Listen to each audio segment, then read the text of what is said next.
అనుదిన పరిశుద్ధ గ్రంథ పఠనము. ఆదికాండము 36వ అధ్యాయం. ఎదోమను ఏశావు వంశావళి ఇదే. ఏశావు కనాను కుమార్తెలలో హిత్తీయుడైన ఏలోను కుమార్తెయగు ఆదాను, హివ్వీయుడైన సిబ్యోను కుమార్తె అయిన అనా కుమార్తెయగు అహోలీబామాను, ఇష్మాయేలు కుమార్తెయు నెబాయోతు సహోదరియునైన బాసెమతును పెండ్లియాడెను. ఆదా ఏశావునకు ఎలీఫజును కనెను. బాసెమతు రగూయేలును కనెను. అహోలీబామ యూషును, యాలామును, కోరహును కనెను. కనాను దేశములో ఏశావునకు పుట్టిన కుమారులు వీరే. ఏశావు తన భార్యలను, తన కుమారులను, తన కుమార్తెలను, తన ఇంటివారినందరినీ, తన మందలను, తన సమస్త పశువులను, తాను కనాను దేశంలో సంపాదించిన ఆస్తి యావత్తును తీసుకొని తన తమ్ముడైన యాకోబు ఎదుట నుండి మరి ఒక దేశమునకు వెళ్ళిపోయెను. వారు విస్తారమైన సంపద గలవారు గనుక వారు కలిసి నివసింపలేకపోయిరి. వారి పశువులు విశేషమై ఉన్నందున వారు పరదేశులై ఉండిన భూమి వారిని భరింపలేకపోయెను. అప్పుడు ఏశావు శేయీరు మన్యంలో నివసించెను. ఏశావు అనగా ఎదోము. శేయీరు మన్యములో నివసించిన ఎదోమీయుల తండ్రి అయిన ఏశావు వంశావళి ఇదే. ఏశావు కుమారుల పేర్లు ఇవే. ఏశావు భార్య అయిన ఆదా కుమారుడగు ఎలీఫజును, ఏశావు భార్య అయిన బాసెమతు కుమారుడగు రగూయేలును, ఎలీఫజు కుమారులు తేమాను, ఓమారు, సెపో, గాతాము, కనజు. తిమ్నా ఏశావు కుమారుడైన ఎలీఫజునకు ఉపపత్ని. ఆమె ఎలీఫజుకు అమాలేకును కనెను. వీరు ఏశావు భార్య అయిన ఆదా కుమారులు. రగూయేలు కుమారులు నహతు, జరహు, షమ్మా, మిజా. వీరు ఏశావు భార్య అయిన బాసెమతు కుమారులు.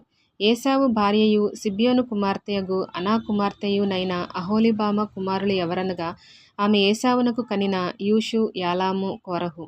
ఏశావు కుమారులలో వీరు నాయకులు. ఏశావు ప్రథమ కుమారుడైన ఎలీఫజు కుమారులు తేమాను నాయకుడు, ఓమారు నాయకుడు, సెపో నాయకుడు, కనజు నాయకుడు, కొరహు నాయకుడు, గాతాము నాయకుడు, అమాలేకు నాయకుడు. వీరు ఎదోము దేశమందు ఎలీఫజు నాయకులు. వీరు ఆదా కుమారులు. వీరు ఏశావు కుమారుడైన రగూయేలు కుమారులు. నహతు నాయకుడు, జరహు నాయకుడు, షమ్మా నాయకుడు, మిజ్జా నాయకుడు. వీరు ఎదోము దేశమందు రగూయేలు సంతానపు నాయకులు. వీరు ఏశావు భార్య అయిన బాసెమతు కుమారులు. వీరు ఏశావు భార్య అయిన అహోలీబామ కుమారులు. యూషు నాయకుడు, యగ్లాము నాయకుడు, కొరహు నాయకుడు. వీరు అనా కుమార్తెయు ఏశావు భార్యయునైన అహోలీబామ పుత్ర సంతానపు నాయకులు.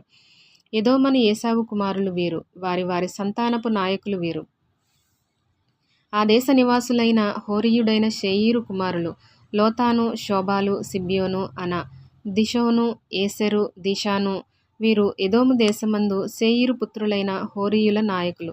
లోతాను కుమారులు హోరీ, హేమీము. లోతాను సహోదరి తిమ్నా. శోబాలు కుమారులు అల్వాను, మానహదు, ఏబాలు, షపో, ఓనాము. సిబ్యోను కుమారులు అయ్యా, అనా. ఆ అనా తన తండ్రి అయిన సిబ్యోను గాడిదలను మేపుచుండి అరణ్యములో ఉష్ణధారలు కనుగొనినవాడు. అనా సంతానము దిషోను, అనా కుమార్తె అయిన అహోలీబామ. దిషోను కుమారులు హెందాను, ఎష్బాను, ఇత్రాను, కెరాను. ఏసెరు కుమారులు బిల్హాను, జవాను, ఆకాను. దిషాను కుమారులు ఊజు, అరాను.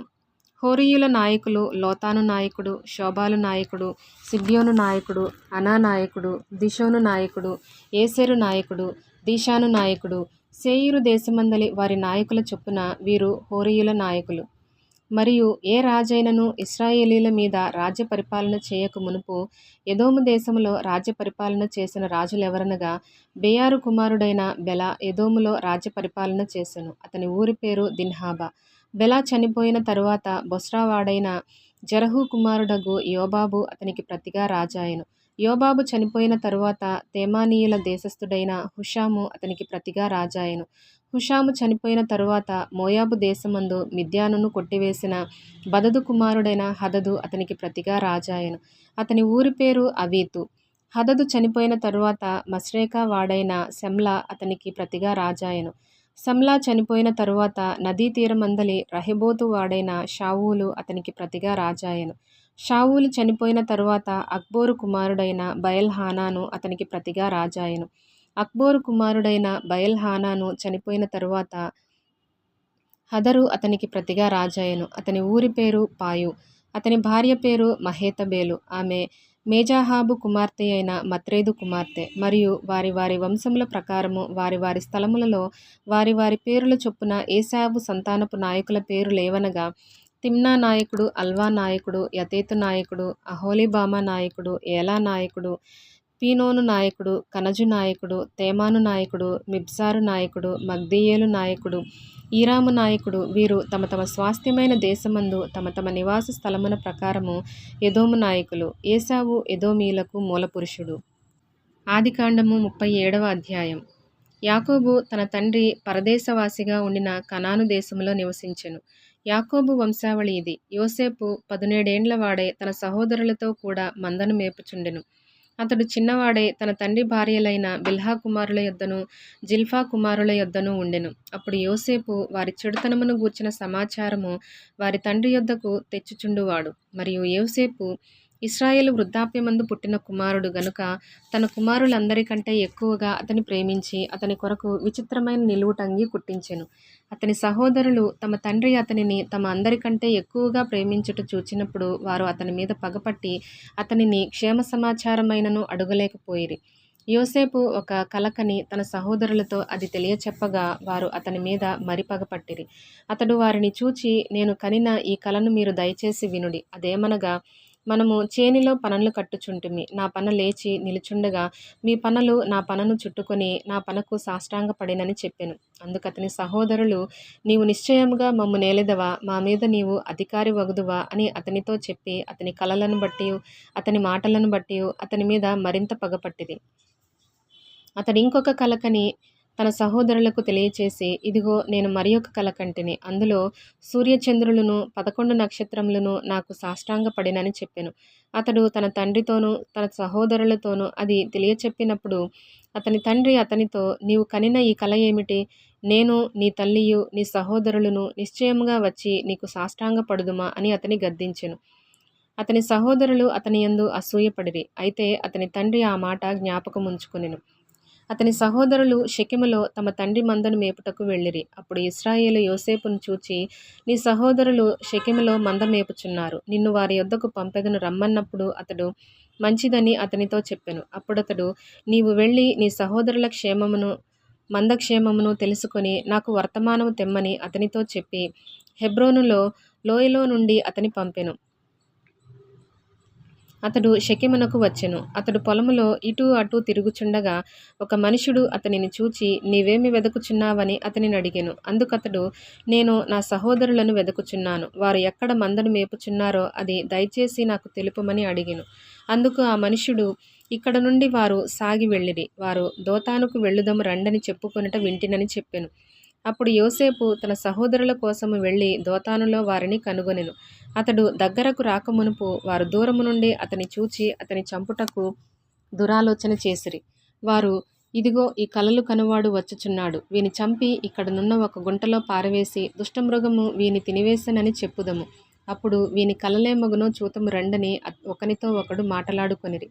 రూబేను ఆ మాట విని, మనము వానిని చంపరాదని చెప్పి వారి చేతులలో పడకుండా అతని విడిపించెను. ఎట్లనగా, రూబేను అతని తండ్రికి అతనిని అప్పగించుటకై వారి చేతులలో పడకుండా అతని విడిపింపదలచి, రక్తము చిందింపకుడి, అతనికి హాని ఏమీయూ చేయక అడవిలోనున్న ఈ గుంటలో అతని పడద్రోయుడని వారితో చెప్పెను.